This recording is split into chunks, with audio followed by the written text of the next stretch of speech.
قبل ما نبدأ عندي طلب شخصي ونفسي تساعدوني، أنا نفسي نوصل 25,000 مشترك إن شاء الله، وبالفعل الفيديو الحمد لله بيتفرج عليه أكتر من 25,000 واحد، فبعد إذنك لو الفيديو عجبك انزل اشترك في القناة وفعل الجرس واستنى فيديوهات تانية جامدة إن شاء الله، صدقني مش هتندم. بيبدأ الأنمي ببطلنا اللي ماتت عيلته وأهل قريته كلها وهو صغير، وكان خلاص على وشك الموت لحد ما ظهر شخص من عالم تاني وخيره يا يموت زي عيلته ولا يكتسب قوة خارقة محدش في العالم كله هيقدر يقف قصاده. بس كل حاجة لها عواقب يا عزيزي، مفيش حاجة كده دايما حلوة. القوة الخارقة دي سلاح ذو حدين، فزي ما هي قوة خارقة صاحبنا هيعيش طول عمر حياته في لعنة ومش هيقدر يخلص منها. فيا ترى هيحصل ايه مع بطلنا وايه هي قوته الخارقة، وتفتكر هيقدر يعيش في اللعنة دي ولا لا؟ كل ده واكتر هنعرفه معانا في انمي النهارده. جاهز عدتك يا عزيزي ويلا بينا. بيبدأ الانمي مشهد في قرية محروقة متدمرة بالكامل، وبنشوف بطلنا شينو بيطلع في الروح وجنبه اخته اسمها هاجامي عمالة تصرخ وتقول له ما تموتش وتسيبني لوحدي، وفي نفس الوقت ده بتكون جثة صاحبهم سوسو جنبهم هي والكلب بتاعه. بس مش هي دي النهاية اكيد يا عزيزي، احنا لسه ما بدأناش الاكشن. بيجي شخص غريب وبيكون اسمه ريو وبيروح على شينو وبيسأله سؤال واحد: انت عايز تعيش وتنتقم للي موتوا اهلك ولا لا؟ وبعدها بيديه سلاح وبيعرفوا انه كده هيمتلك قوة خارقة، بس قصادها هيعيش طول حياته بلعنة. وبنشوف بطلنا هو اول ما كبر وبيبقى قاعد في بحيرة ومزاجه اخر حلاوة، وبيطلع مرة واحدة من تحت المية وحش وبيبان كده انه صاحبه عادي جدا، وبيجي عليه غراب بيتكلم معاه وبيكون اسمه موراسيامي، وبيبقى معاه كائن غريب. واول لما الكائن ده بيفتح عينيه بيترعب منه شينو وبيرميه بعيد على طول. بعد كده بيروح شينو على البيت وبيلاقي اخته مجهزه اكله، وفي نفس الوقت ده بنشوف سوسوكي بيتكلم مع واد صاحب شينو وبيعرف منه ان شينو بيروح الغابه كتير وبيكونوا عايشين في قريه مع بعض بعيد عن الناس، عشان في جماعه كده عايزين يوصلوا لشينو ويستغلوا قوته الخارقه دي اللي لسه لحد دلوقتي ما شفناش ايه هي. وبيروح كينيا صاحب شينو مع سوسوكي البيت، واول لما بيدخلوا سوسوكي بيقول لهم تعالوا عندي بقى دلوقتي، ممنوع دخول الغابه ومفيش لعب هناك، ولو سمعت حد فيكم راح لحد هناك هيكون في حساب تاني. وطبعا كينوك فضوله بيتغلب عليه وبيكون عايز يعرف ايه السر اللي موجود في الغابه، وفعلا في ارواح شريره هناك ولا لا. وبيروح هناك بالليل وبيلاقيه مره واحده في وشه بنت كده شكلها حلو شبه شينو بالظبط، ومره واحده بتختفي من قدامه وبيطلع يجري في الغابه وهو مرعوب جدا. وبيكون شينو قاعد في البيت مع سوسوكي ومره واحده الازاز بيتكسر وبيظهر الوحش اللي شينو رماه الصبح مره واحده قدامه، بس شكله بيكون اختلف شويه. وبنرجع للغابه وبنشوف واحد مرعوب جدا وبينزف من كل حته،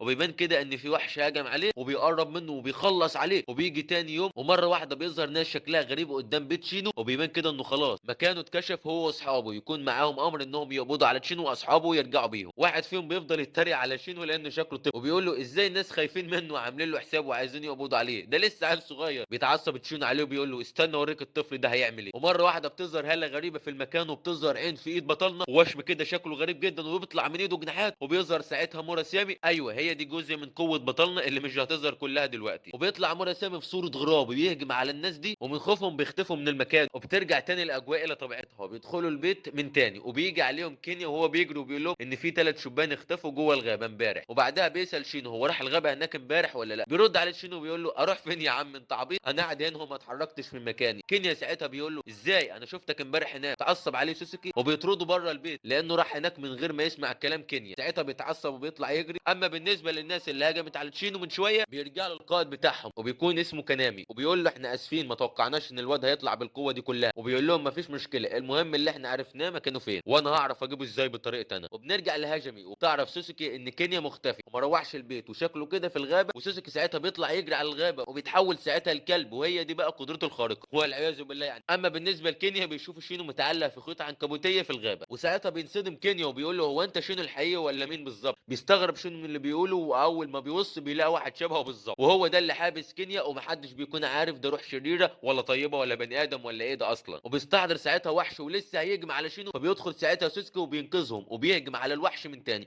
بس على مين؟ بيتحول شينو وبيظهر ساعتها موراسيامي، بس المره دي في صوره سيف، وهو ده نفس السيف اللي اخده من ريو، وبيكون سيف اسطوري مفيش حد يقدر يقف في طريقه، وبضربه واحده من شينو بيوقع الوحش وبعدها بيطير ويضربه في دماغه وبيخلص عليه. وبنرجع لهجمي وبنشوف الذئب اللي بيتحكم فيها وكنامي هو اللي مسيطر عليها ويخطفوها. وبيرجع شينو وساسكي البيت وبيعرفوا ساعتها ان هجمي اتخطفت، وبيقول لهم راجل عجوز مفيش غير كنامي هو اللي عنده القدره دي، وبيتوقع ان سبب القوه الخارقه اللي عندهم هما الاثنين كان عايزه. بعد كده بنشوف هجمي مخطوفه وبتعيش احسن لحظات حياتها وبتطلب اكل على شويه لبس من كنامي اللي مش بيرفض لها طلب نهائي. وبيوصل سوسكي وشينو للمدينه، وطبعا شينو بيستغرب من شكل المدينه وهي قد ايه هي زحمه، وبيقابل ناس هناك بيعرف منهم انهم هنا عشان يستقبلوهم. ومره واحده بيظهر ريو وهو ده يا عزيزي اللي انقذ شينو، واول لما الناس بتشوفه بتقول له ايه ده انت بنفسك هنا، بيقول لهم ايوه دول يخصوني انا وانا اللي حميتهم. وبياخدهم لبيتهم الجديد وبيقول لهم بالنسبه لصاحبتكم ما تشيلوش هم انا هجيبها لكم، وبيسيبهم ويمشي. وسيسكو بيقول لشينو يلا بينا ندخل نرتاح شويه، بس شينو بيسيبه وبيسيبه ويطلع يجري، وبيقول له انا ما صدقت خلاص اخرج من القريه اللي انا عايش فيها دي، سيبني عايش اللحظه بقى. وبيتمشى شينو في المدينه وبيكون مبسوط ومزاجه اخر حلاوه، وبيسمع كلام من الناس بتقول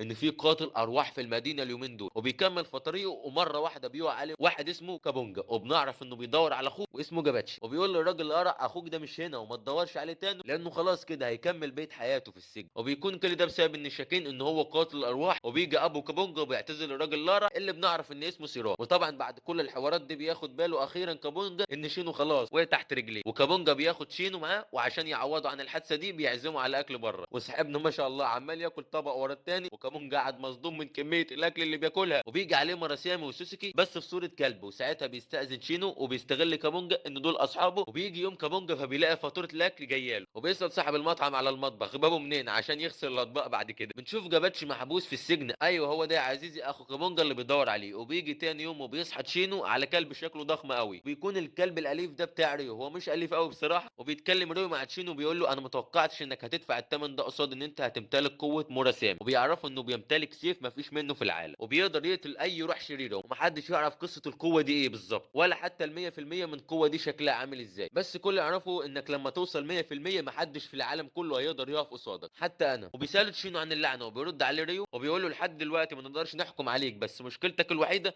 انك هتفضل طفل زي ما انت. بيتعصب ساعتها شينو بيقول له طفل مين يا عم انا كبير. بيرد عليه ريو ويقول له لا لا انت فهمتني غلط، هيفضل شكلك طفل زي ما يكون عندك 15 سنه انما عقلك بيكبر عادي. وبيتحول بعدها وبيظهر الوحش بتاعه، وساعتها بيدخل سوسوكي بالفطار وبيقول لهم وبعدين بقى معاكم انا يوم ما هتحول هبقى كلب ليه بقى تكسفوا الواحد معاكم. وبيقعدوا يفطروا سوا، وريو بيقول لهم ان اختهم في بيت واحد من اكبر العشائر وهيخلص اكل وهيروح لها. وبنرجع لهجمي وبتكون قاعده تتكلم مع كنامي وبتقول له انت عايش في البيت ده كله لوحدك، وبنعرف انه اخر واحد عايش في العيله. وبتكون عماله تاكل كتير وبيقول لها والله لو اعرف انك هتاكلي كل ده ما كنتش خطفتك. فبتتعصب عليه وبتشيل الترابيزه عشان تلبسه في دماغه. وبيسمع صوت عربيه بره وبينزل منها تشينو وسوسوكي وريو، وبتتعصب عليهم هجمي لانهم اتاخروا جدا عليها. وبتجري على طول على حضن اخوها وبيقول لها حد فيهم عمل لك حاجه؟ بتقول لي لا دول ناس طيبين جدا يا خال وجابوا لي هدوم جديده واكل كتير جدا وكانت عيشه ملوكي جدا الصراحه. وبيخرج بعدها كنامي وبيرحب بيهم في القصر بتاعه، وبعدها بياخدهم وبيتمشى في السوق. وطبعا شويه الكلاب بتتلم حوالين سوسوكي، ومش محتاج يا عزيزي اقول لك ليه بيتلموا عليه. وبتيجي حشره من بعيد شكلها غريب جدا وبيلاحظ وجودها تشينو، وبتطلع الحشره دي تبع سيرانو وبتنقل له كل الاخبار، وبيكون في عدد كبير جدا منها. وبعدها بنروح لجاباتشي وبيتكلم سيران معاه وبيطلب منه انه يظهر على حياته في اسرع وقت وساعتها يرحمه. وجاباتشي بيفضل يضحك عليه ويتريق ويقول له اخرك الكلام وخلاص محدش هيقدر يعمل لي حاجه. وبيتعصب ساعتها سيرانو وبيخلي الحشرات تهجم عليه وبتفضل تعذب فيه، والحشرات بتكون واقفه على جسم جاباتشي والوضع عمال يزيد سوء لحد ما الحشره بتدخل ودانه وبيكون خلاص كده ما عادش قادر يستحمل. وبيفضل يصرخ وسيران متابع كل اللي بيحصل وبيكون متكيف جدا من تعذيبه ومستني جاباتشي يظهر على حقيقته. وبعد كده بنروح لشينو وبيكون قاعد مع سوسوكي وبيساله سوسوكي ايه علاقتك بريو. بيرفض شينو في الاول بس بعد كده ما بيضغط عليه بيعرفه ان ريو هو ده الشخص اللي انقذ حياته من هم صغيرين لما القريه ولعت. وبيساله سوسوكي يعني هو ده الشخص اللي دخل جواه وحش الموراسامي. شينو بيرد عليه بيقول له ما كانش قدامي حل غير النواف، لولا كده كان زماني ميت. وسوسوكي بيكون متضايق ان شينو هيفضل طول عمره عايش زي الطفل كده عنده 15 سنه، بس بيرد عليه شينو انه طالما عايش جنبه هو وهجمي هيكون بخير ومش عايز حاجه تانية من الدنيا. وبيجي تاني يوم وبيتمشى شينو مع صاحبه في السوق. اما بالنسبه لكابونجا بيكون لسه عمال يدور على اخوه وبيروح اسم الشرطه وبيبلغ عن اختفائه بس محدش بيهتم بامره وبيطرد بره. وياما حاسس ان الصدف يا عزيزي بيقع مره تانية فوق شينو، والمره دي بيتعلم من غلطته وبدل ما يعزم شينو في المطعم بياخده عند امه عشان ما يدفعش كتير.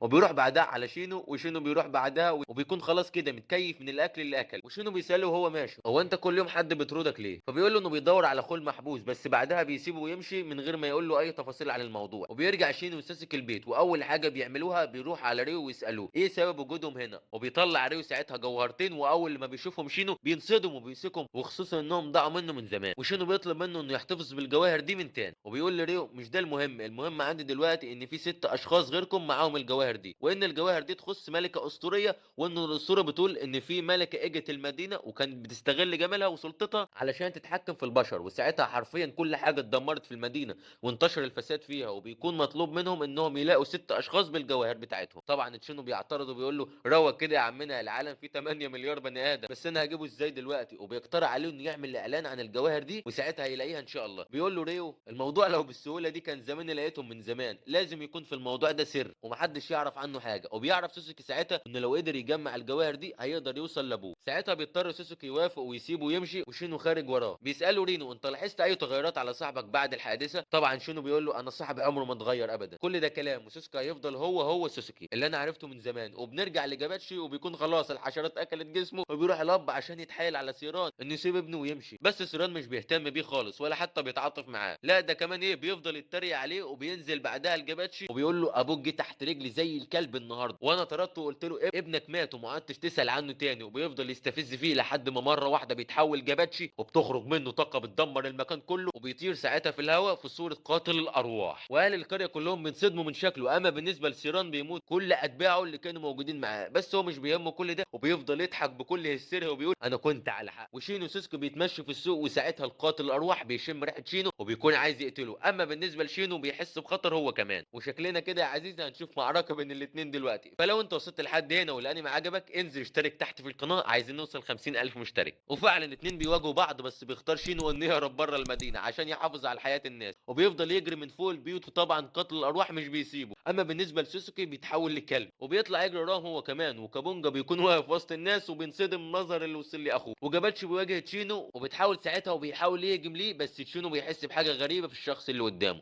بيحس ان ده انسان مظلوم مش بيرضى يهجم عليه. وجاباتشي بيمسكه وبعدها بيرميه بعيد عنه، وبيفضل يصرخ جاباتشي وبيكون خلاص منهار. وبتيجي حشره من الحشرات عليه وبيقتلها بكل سهوله تشينو. وبيبص قدامه بيلاقي عدد كبير جدا من الحشرات بتهجم عليه، وبينصدم ساعتها سيران اول لما بيشوف السيف في ايد تشينو، وبيقول له السيف ده بيعمل ايه في ايد واحد طفل زيك كده؟ طبعا شينو مش بيسكت له وبيقول له بس يا راجل يقرع، على الاقل انا عندي قدرات خارقه انما انت عندك شويه حشرات ملمومه عليك. وبيامر سيران ساعتها الحراس بتوعه انهم يهجموا عليه، وبيقع ساعتها جاباتشي في النهر. اما بالنسبه لسوسوكي بيتصاب بسهم وهو بيحمي تشينو، وبيقعوا بعدها هما الاثنين في النهر. وبعدها بنشوف كابونجا عمال يدور على كاباتشي ومش بيكون له اثر في المدينه. اما بالنسبه لشينو فصاحبه الجديد بينقذه، وبيتحاول ساعتها وبيطفو على الميه، وبيكون على ظهره تشينو وبيطمن ساعتها على صاحبه سوسوكي. وساعتها تشينو بيبعت مراسامي عشان يبلغ ريو باللي حصل. اما بالنسبه لجاباتشي بيرجع انسان من تاني وبيكون معاهم على نفس الوحش، وبيستغربوا من شكله وخصوصا ان عنده علامه زيهم. وبيروحوا بعدها للبيت وبيكون قاعد تشينو على الارض وبيبص لسوسوكي وبيفتكر الزمان لما ابو سوسوكي وامه ماتوا في الحرب. وبيقول لنفسه ساعتها ان سوسوكي مش عنده حاجه مهمه غير حياته، والنهارده كان هيضحي بحياته عشان ينقذنا أنا. وبيصحى بعدها سوسوكي وبيجري عليه تشينو وبيحضنه وبيطمن عليه. ومره واحده بيظهر قدامهم كلب ريو وبيدخل عليهم كابونجا، وبيدخل ساعتها في حاله صدمه اول ما بيشوف الكلب. بيقعد معاهم بعدها وبيعزموا على الاكل، وبينصدم اكتر لما بيعرف ان الكلب اللي قدامهم ده يبقى سوسوكي. وبيدخل عليهم جاباتشي وبيلاقي سوسوكي في صوره كلب وبيقول له صباح الخير. اما بالنسبه لمنى سامي بيقول له نفس الكلمه صباح الخير. وبيلاقي كلب ريو ضخم نايم قدامه، فبيحس ساعتها انه بيحلم وانه لسه نايم. بصراحه ما فيش حاجه في الانمي دي منطقيه يا عزيزي المشاهد. طبعا جاباتشي مش بيكون فاكر اي حاجه من اللي حصلت امبارح، بس بيعرفوا كابونجا ان كل حاجه حصلت ليه، وبيعتذر ساعتها لتشينو لانه هجم عليه وبيخرج. وبعدها بنشوف تشينو قاعد مع كابونجا وبيساله ازاي قدر اخوك يتعافى بالسرعه دي،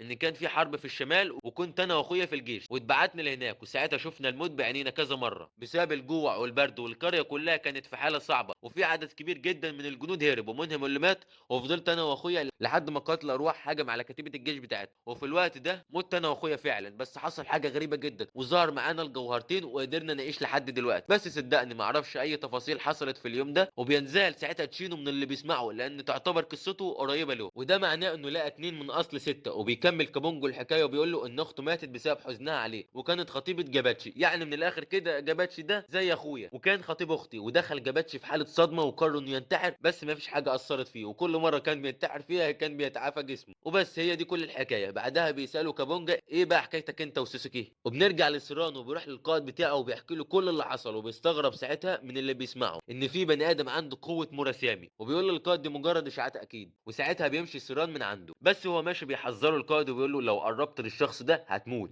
لان قوتك ما تجيش جنبه اي حاجه ولا حتى هتقدر تقف قدامه. وبنرجع لكنامي وبيعرف ريو ان تشينو قدر يوصل ل2 من 6 بس كانت مجرد صدفه مش اكتر. وبنرجع لجاباتشي وبيكون قاعد مع كابونجا وكابونجا بيحكي له كل حاجه حصلت. وفي نفس الوقت ده بنشوف حشره بعتها سيران عشان تنقل له الاخبار. وبنرجع لهاجمي وبتكون راحت تزور المدرسه، وبنعرف ان كنامي عامل لها مفاجاه ومقدم ليها في المدرسه، وبيتمشوا هما الاثنين سوا. وشكل كده كنامي واقع في حب البنت دي، وبتيجي حشره من وراهم وبتجرح وش هجمي، واول لما بيشوفها مجروحه بيتعصب ساعتها وبيخرج منه ذئب متوحش جدا بيخلص على الحشرات في ثانيه، وبيقول لها انا ما كنتش حابب اتدخل في اللي بيحصل بس دلوقتي انا هخلص على سيران ده بنفسي. وطبعا هي مش بتكون فاهمه اي حاجه، وبنرجع لسيران وبيخلص على القائد بتاعه وبيجمع جيش كبير جدا عشان يهجم على تشين وصاحبه. وبنرجع لتشين وصاحبه وبيحسوا ساعتها ان في خطر حواليهم، وفعلا بيكونوا محاصرين من جنود سيران وبيبداوا يضربوا عليهم نار من كل اتجاه، وبينقسموا فريقين، شين وساسكي فريق وجاباتشي وكابونجو فريق. بيتحاصر جاباتشي وصاحبه وسيران بيعصب جاباتشي وبيفضل يجيب في سيره حبيبته وبيفكروا بيها، وبيتحول ساعتها جاباتشي وبتخرج منه قوه جباره بتدمر المكان كله من حواليه، وبيهجم على سيران وبيطير دراعه وعدد كبير جدا من الجنود بيموت. وساعتها سيران بيؤمر الباقي بالانسحاب، وبيظهر ساعتها كنامي وبيقول له انت مفكر دخول الحمام زي خروج ولا ايه؟ وبيقول له كنامي انت دلوقتي جرحت واحده تخصني وانا لسه لحد دلوقتي ما عرفتكش اللي بيجي لحد يخصني انا بعمل فيه ايه. وبيتحول ساعتها وبتظهر قوه جباره في المكان بتغطي على كل حاجه، واول لما بيشوفوا جنوده بيكونوا عارفين وبيطلعوا يجروا، حتى حشرات سيران ما بتدافعش عنه قدام كنامي. وبيستسلم ساعتها سيران وبتزعله كنامي احلى زعل. ولحسن الحظ الدنيا بتشتي والنار بتطفي، وبيروح تشينو على جاباتشي وكابونجا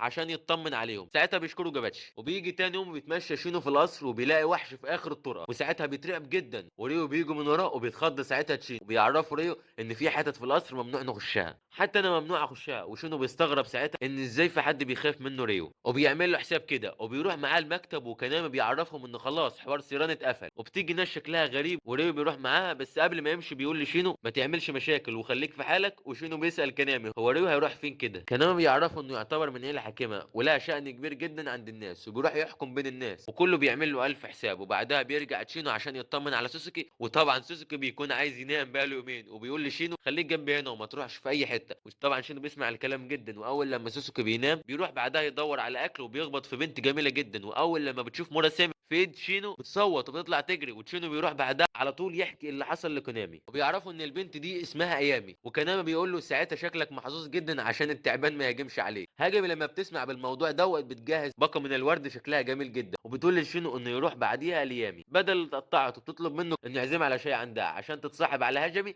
وشينو بيروح بعدها. واول لما بيوصل منطقه معينه في القصر كل حاجه بتتغير من حواليه، وبيهجم عليه واحد كده وبيكون هو ده الحارس بتاع ايامي، وبيقول له انت جاي برجليك لعندي شكلك كده عايز تموت. وشينو بيحاول يفهمه ان جاي هنا عشان يدي لايام الورد، وطبعا الحارس مش بيتفاهم معاه خالص وبيكون خلاص عايز يخلص على تشينو. بس لحسن الحظ بيجي من ورا سوسوكي وبيعتذر الحارس على وجودهم في المكان هنا، والحارس ساعتها بيرمي السيف لسوسوكي وبيقول له خلاص اقطع دراعك واسيبكم تخرجوا من هنا. وايام تتدخل ساعتها وبتقول للحارس انت ليه بتعمل كل ده؟ جايبين ليا ورد، انت هتفضل حابسني هنا لحد امتى؟ وبتطلع تجري وهي بتعيط، وشينو بعدها بيقعد مع ايامي وبتعتذر ايام على اللي حصل، بس شينو بيقول لها ولا يهمك صحيح الورد اللي جبته ليكي ده من هجمي وهي اختي وعايزه تتصاحب عليكي. وايام مش بتكون مصدقه نفسها، وخصوصا انها محبوسه هنا في القصر من زمان جدا وملهاش صحاب خالص، وبتسال على ايده وبيقول لها تقصدي ده؟ وبيظهر ساعتها مراد سامي، واول لما بتشوفه بتترعب من شكله وبيقول لها ايه ده ده لولا الكائن ده كان زماني ميت من زمان. وبيبدا يحكي لها القصه، وبعدها بتروح ايامي عشان تتعرف على هجمي، وبيقضوا هما الاثنين وقت سعيد جدا مع بعض. وبيروحوا بعدها لكونامي وبيطلبوا منه انهم يروحوا مهرجان في القريه. طبعا كونامي بيوافق بس بيقول لهم مستحيل الحارس يرضى يطلع ايامي بره القصر، وخصوصا انها ضعيفه جدا. وبيجي الليل وبيكون تشينو نايم في الاوضه، ومره واحده بيظهر الحارس قدامه وبيقول له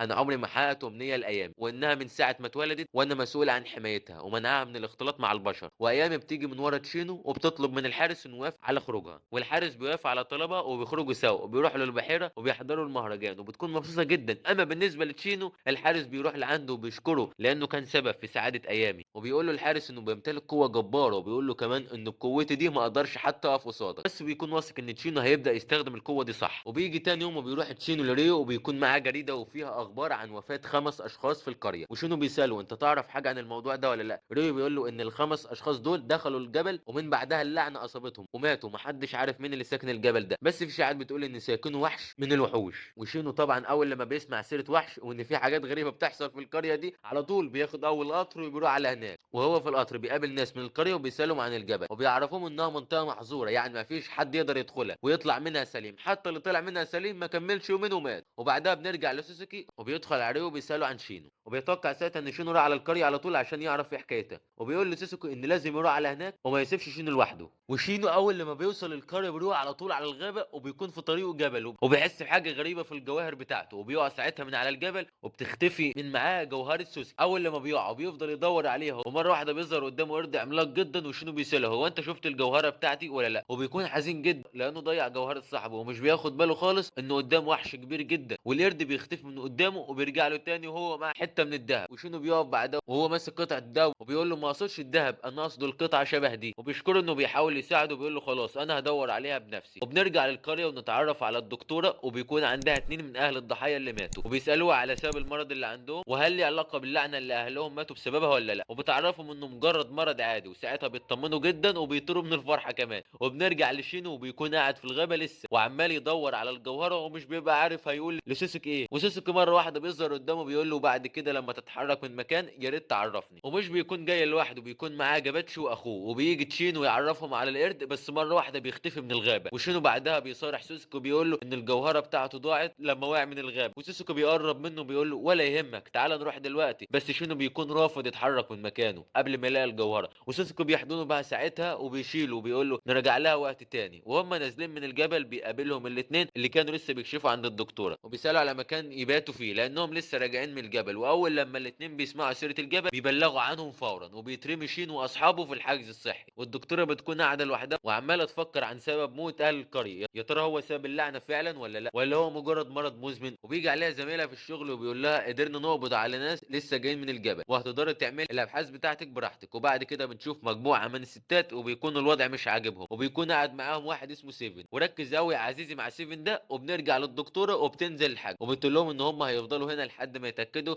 انهم سلام خالص وما فهمش اي حاجه. وبينزل زميلها في الشغل عشان ياخد عينات منهم، واول لما بيشوف جاباتشي بيضرب له تعظيم سلام لانه كان القائد بتاعه في الحرب الاخيره. وبيتعرف على كابونج هو كمان بيكون في الحرب. وبنرجع لسيفن وبيتمشى بره الحجز وبيسمع اصوات شينو وزمايله وهم معترضين على اجراء الفحوصات الطبيه. واول لما بيشوف العلامه اللي في ايدين شينو وشه بيتغير، وزي ما تقول كده يا عزيزي وراه سر كبير جدا. وبيشوف بعدها سوسوكي بيقول هو ده اللي قتل عيلتي ودمر حياتي ولازم انتقم منه. وبنعرف ان سيفن ده يعتبر واحد من فرقه موسيقيه اجت القريه عشان الاحتفالات. وبنرجع لشينو واول لما بيشوف صرصار كده بيترعب منه جدا وبيتمنى انه يخرج من المكان ده في اقصى سرعه. وسبحان الله بتدخل الدكتوره بعدها وبتقول لهم ان نتائج الفحص ما فيهاش اي حاجه تخوف وانهم سلام ويقدروا يخرجوا دلوقتي، وكمان بتوفر لهم سكن عشان ما ينفعش يتمشوا في القريه لان الناس خايفه منه. وبنرجع لسيفن وبتيجي عليه واحده من زمايله وبيكون اسمها ناين، وبتسال ايه اللي مغيرك اليومين دول، بس بيقول لها انه خلاص كده لقى الشخص اللي دمر حياته وانه موجود معانا هنا في القريه. وبنرجع لشينو وبيوصل للمكان اللي المفروض يقعدوا فيه، وبيجي موسامي عليهم ويفهم ساعتها سوسوكي ان موسامي باقي له يوم كامل في الغابه بيدور على الجوهره. وبيقول سوسوكي ساعتها لشينو ومن الخطر انه يسيب يوم كامل لانه يعتبر شيء روحه، وانك كده دلوقتي هتموت نفسك بنفسك. شينو بيرفض يسمع كلام سوسوكي وبيمشي بعدها، وفي طريقه بيقابل سيفن وبيتعرف عليه. وسيفن بيقول له هو انت من الاشخاص اللي دخلوا الغابه امبارح؟ شينو بيرد عليه وبيقول له ايوه، احسن لك بقى انك تبعد عني دلوقتي. وبيجي عليهم كابونجو وساعتها سيفن بيمشي من المكان، وطبعا كابونجو بيمسك شينو ومش بيسيبه يروح في حته لوحده. وبنرجع لسوسوكي وبيكون قاعد ينظف في المكان اللي هيقعد فيه، وبتيجي عليه الدكتوره وبتقول له ملوش لازمه اللي انت بتعمله ده، يومين وهتمشي. وبتسال عن سبب دخوله الجبل وبتقول له انه بسبب تشينو، فبتعرفه انه من المحظوظين عشان موجود هناك قرد ضخم جدا بيخلص على اي حد يدخل الجبل، وانه لولا وجود شينو معاهم كان زمانهم ميتين لان القرد ده بيحب الاطفال جدا. وبعدها بيقعد سوسوكي لوحده، ومره واحده بيخش عليه سيفن وبيقول له اتغيرت من اخر مره شفتك فيها،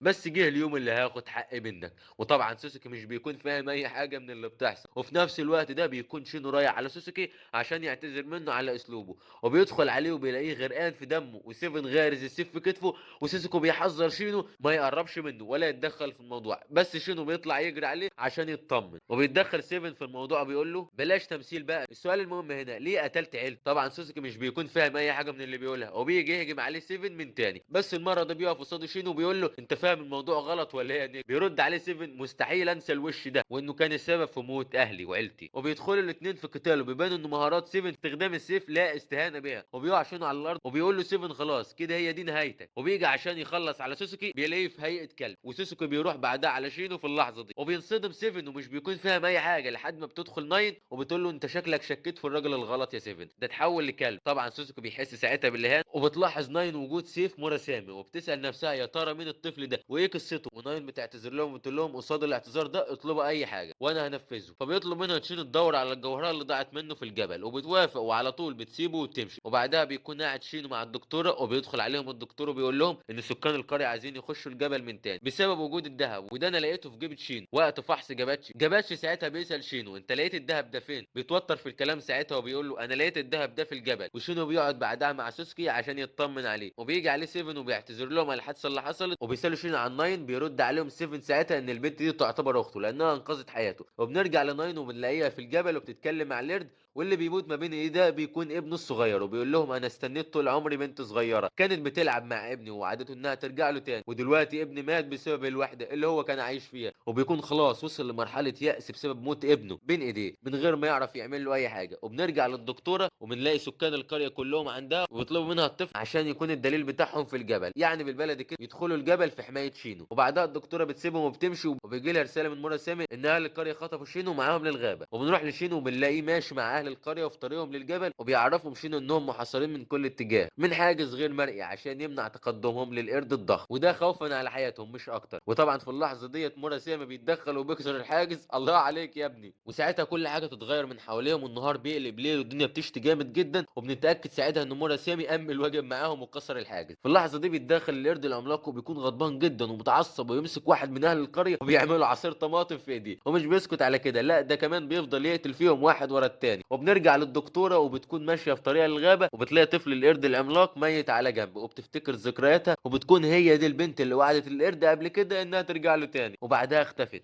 وان القرد الصغير ده مات من الحزن عشان كان عايش لوحده. وبتودعه ساعتها الدكتوره وبتطلع تجري وحزينه جدا عشان تنقذ اهل القريه من القرد العملاق. وفي اللحظه دي بتكون ناين واقفه ورا الشجره وبتتابع كل اللي بيحصل، وبيبان ان الجوهره كانت مع القرد الصغير، والوضع عمال يزداد سوء، والقرد خلاص بيفقد السيطره على نفسه، والمكان كله من حواليهم بيتغير. وبيحاول يتكلم مع شينو ويهديه ويقول له هتستفاد ايه لما تدمر الجبل؟ بيرد عليه القرد خلاص كده حياتي ما عادش ليها اي لازمه ومش فارق معايا اي حاجه. وبيقول له شينو اوعدك لما توقف اللي انت بتعمله ده انا هتوصل معاك لحل. بيقول له وعد ايه بالظبط؟ انا قبل كده في طفله وعدتني بحاجه وخلفت الوعد معايا وبعدها مش بثق في حد تاني. بيقول له شينو اكيد دي واحده كذابه وملناش دعوه بيها. وبتيجي الدكتوره من وراه وبتقول له ايوه انا الكدابه دي. واول لما بيشوفها القرد تتغير كل حاجه، وبتقول انا مبسوط ان انا شفتك تاني بعد ما حققت حلمي وبقيت دكتوره، وجيت عشان اعرفك. خفت اخش الغابه عشان انا بقيت واحده كبيره وانت ممكن تقتلني. وبيهدى ساعتها القرد وكل حاجه بتتغير من حواليهم، وبتيجي ناين ومعاها القرد الصغير وبتقول لشينو انا لقيت الحاجه اللي انت بتدور عليها. وخلاص كده مهمه شينو واصحابه بتنتهي في القاره دي، وبيروحوا بعدها وبيركبوا القطر سوا. وبيتعرف شينو وسوسوكي على شخص شعره احمر وبيقعدوا معاه في نفس الكرسي،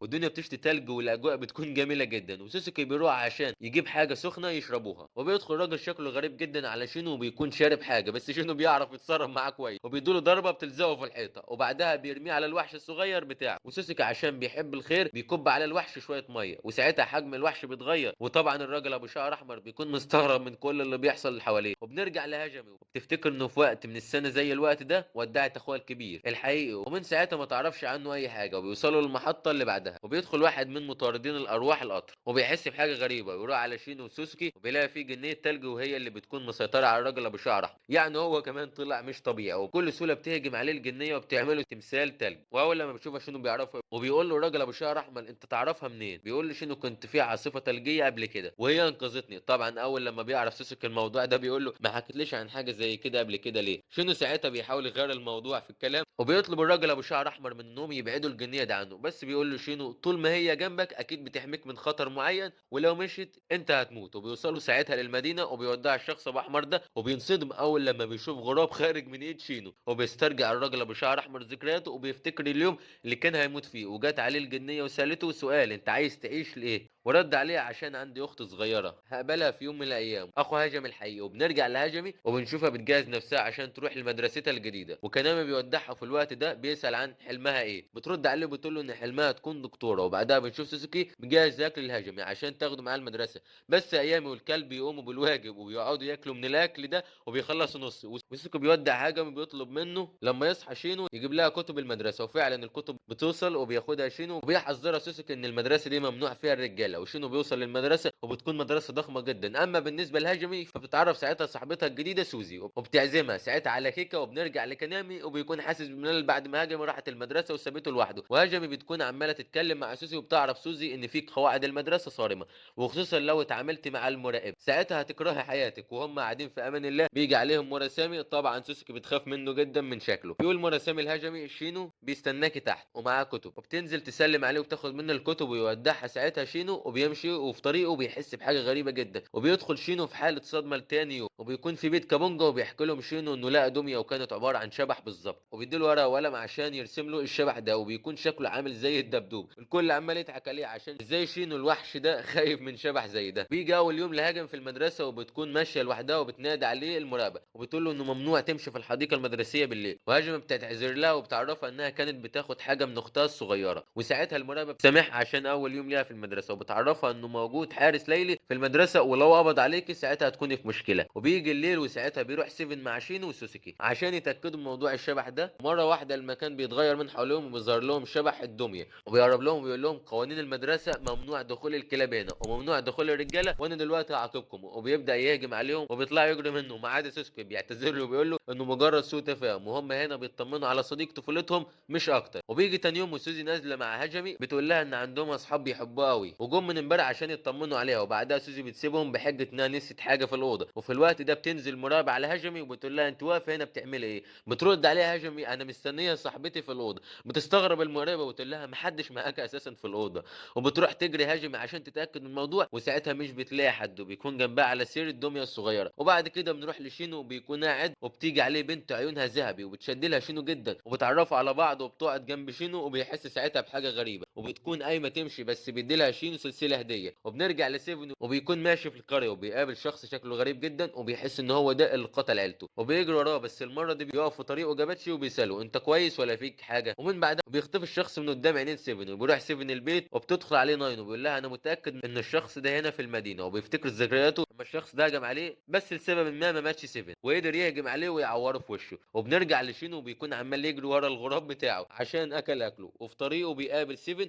وبيكون بيتمرن بالسيف بتاعه وكان على وشك انه يجرح صاحبنا. وبيجي عليهم سيسكو بيسال سيفن على سر براعته في استخدام السيف، بيعرف سيفن انها حاجه وراثيه من العيله بتاعته وانه لازم يحافظ على مهارته دي ويطورها عشان يسلمها الجيل اللي بعده. وبيعرض سيفن على شينو يمرنه، بس طبعا شينو بيتكبر قوي بيقول له لا لا مستحيل قدرتك تيجي حاجه جنب قدرتي يعني. وسيفن بيسال سوسكي ساعتها عندك اخوات ولا لا، خصوصا ان الشخص اللي قتل عيلتي شبهك بالظبط. بيقول له سوسكي انا ما عنديش اي ذكريات عن حياتي. وشينو اول لما بيقرب من سيفن بيحس بحاجه غريبه جواه، وبتدخل ناين ساعتها وبتقول له شكلك كده يا شينو لاحظت السر، وبيروح يقرب منها وبيحس بنفس الحاجه الغريبه، والحاجه الغريبه دي ان ناين ما عندهاش قلب، وده بعد اخر هجوم وانها كانت سبب في حياته. وطبعا بيبان يا عزيزي انهم معاهم جواهر. وبيجي تاني يوم وسوسكي وشينو بيروح لستات عواجيز ويكون ريو بعتهم ليهم، وسوسكي بيسال شينو على البنت ام عيون دهب اللي كان بيكلمها امبارح. بيرد عليه شينو بيقول له انا ما اعرفش عنها اي حاجه بس حسيت بحاجه غريبه من ناحيتها امبارح. وبنرجع للبنت ام عيون دهب بتكون تعبانه جدا وبيدخل عليها الراجل شكله غريب ومش بتكون عارفاه، واول لما بيلاقي على راسه بيكون شبه سوسكي بالملي، وبيعرض عليها انهم يعملوا اتفاق سوا وبيطلب منها عينيها قصاد لقاح يعالج المرض اللي عندها. اما بالنسبه لشينو وسوسكي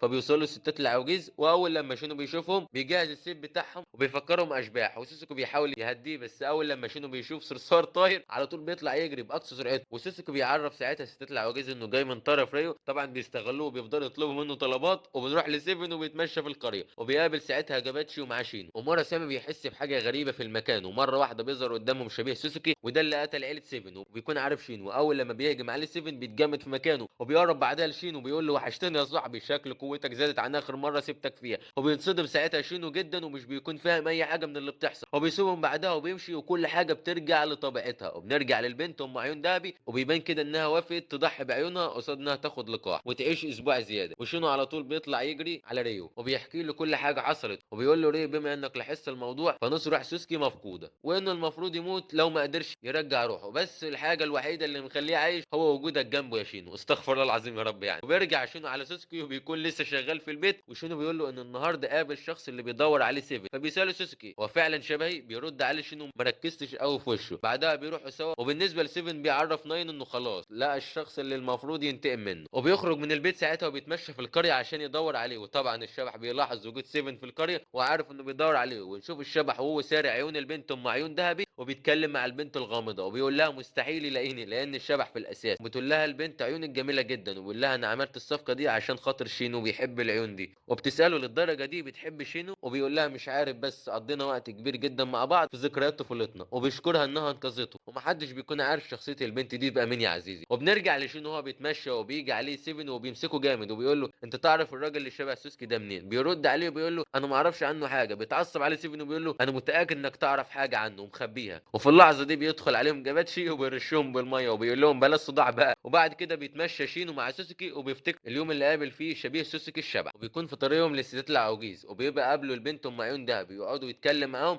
وبيعرف انهم من قريه الشمال واهلها كلهم ماتوا في الحرب. وبيفتكر كلام كابونجو وهو كمان بيقول لهم انهم كانوا في حرب الشمال. وبعدها بتمشوا وبيفضل شينو قاعد في الحديقه بالليل. اما بالنسبه لسوسكي فبيصلح السقف للستات العواجيز، وريو في الوقت ده بيجي عليهم ويقول للستات العواجيز ما تستغلوش اسمي وتفضلوا تطلبوا طلبات. بيرد عليه بيقول احنا اللي ربيناك وانت صغير، انت نسيت ولا ايه؟ وريو بيسال شينو عن اخبار مامته ايه، وبيرد عليه شينو وبيقول له انه لسه بيدور عليه. يعرف ريو انه لو فضل مهمل كده هيتولى الموضوع مكانه. وبعدها بيمشوا وبيجي راجل غريب وبيكون عايز يقابل ريو، ولما بيعرف ان شينو بيبقى صديقه بيديله كيكه، وبعدها بياخده وبيمشي وبيروح على بنت ام عيون دهب. وساعتها البنت ام عيون دهب بتقول له ازاي تجيب طفل زي ده في الوقت ده؟ رجعه البيت دلوقتي. وطبعا الراجل ده بيكون في نيته حاجه كده، وبيقول لها فاكره لما عيلتك ماتت من زمان وريو ما انقذهاش؟ ايه رايك نستغل شينو وساعتها يجي ريو علينا ويتمنى اننا نسامحه؟ وبتعترض البنت ام عيون دهب على كلامه ومش بيكون عاجبها الكلام، والعمليه بتهرب من صاحبها وبيقول لها خلاص احنا هنقتل الواد ده وساعتها هننتقم من ريو. وساعتها بيرفع السلاح في وش الواد، تجري البنت ام عين دهبي على الراجل عشان تدافع عن شينو، وبالغلط بيضرب رصاصه وبتيجي في بطلنا. وبيقعد ساعتها شينو غرقان في دمه وبيحس بحاجه غريبه في جسمه، ومره واحده المكان كله بيتغير من حواليهم وبيطلع من شينو وحش قوي جدا من اي مره يخلص على الراجل ده بكل سهوله. والخبر بينتشر في المكان والشرطه بتروح على هناك، واول لما بيشوفوا جاباتشي بينصدم جدا. اما بالنسبه للبنت ام عين دهبي فبتدخل في حاله صدمه وبتفتكره خلاص مات. وبيدخل جاباتشي وفي الطريق بيقابلوا ريو والكلب بتاعه. وفي اللحظه دي بنشوف الشبح شبيه سوسكي وبيتكلم مع الست الغريبه وبيقول لها دلوقتي شينو في اخطر حالاته، ممكن يتحول لوحش حرفيا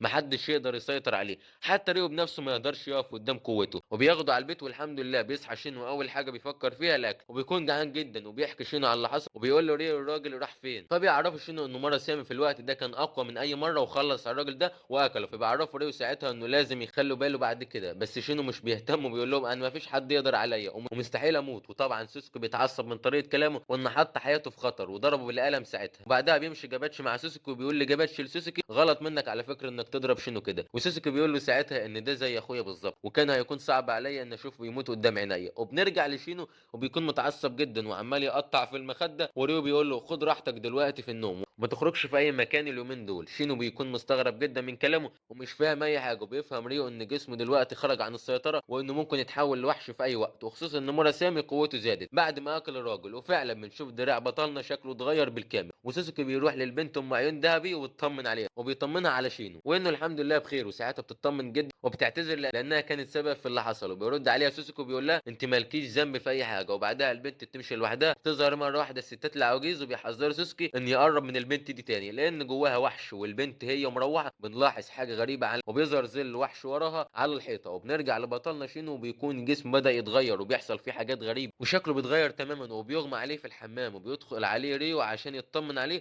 واول لما بيدخل عليه ريو عشان يطمن عليه ولما ريو بيقرب منه بتظهر قوه جباره في المكان والمكان كله بيتغير من حواليه. وبيطلع صوت من شين وبيفضل يكرر كلمه انا جعان عايز اكل روح. وشكله بيتغير بالكامل وجسمه بيكبر مره واحده وعينه بتتحول وشعره بيطول وشينو بيتحول للوحش حرفيا وبيفقد السيطره على نفسه. وريو ساعتها بيكون في موقف وحش جدا. وهنا بيخلص الجزء الاول من حكايه شينو يا عزيزي. فيا ترى ايه اللي هيحصل لشينو في الجزء الثاني؟ وتفتكر ايه سر قوته اللي ظهرت مره واحده دي؟ كل ده واكتر هنعرفه في الجزء الثاني اللي مش هيقل حماس واكشن عن الجزء الاولاني. لا بالعكس، ده الجزء الاولاني كان عباره عن بدايه الاكشن يا عزيزي. ما تنساش الاشتراك واللايك. اشوفكم على خير المره الجايه. سلام.